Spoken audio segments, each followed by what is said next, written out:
बच्चों के लिए कहानी। उर्दू।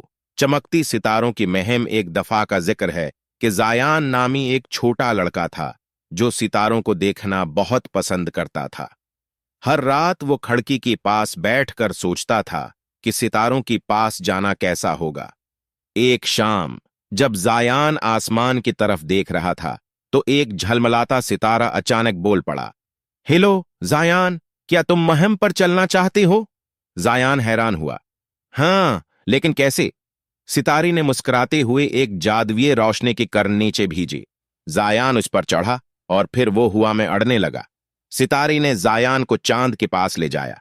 खुश आमदीद छोटी महमजो, चांद ने रोशन मुस्कुराहट के साथ कहा। जायान ने खुशी से चांद की हिलाल पर झूली की तरह झूला। फिर सितारी ने इसी नाचते दमकते धमाकेदार शाबियों के ग्रुप से मिलवाया। वो घूमती हैं और रोशनी की लकीर छोड़ते जा रही थी। क्या मैं हमेशा यहां रह सकता हूं? जायान ने पूछा। सितारा हिनस पड़ा। तुम्हारी दुनिया को भी तुम्हारी जरूरत है छोटी दोस्त, लेकिन ख्वाबों में तुम हमेशा हमें देख सकते हो। यह कहकर सितारी ने जायान को वापस घर पहुंचा दिया। जब वो अपनी बस्तर में लेटा, जायान मुस्कुराया। उसे मालूम था कि सितारी हमेशा उसके जादुई दोस्त रहेंगे।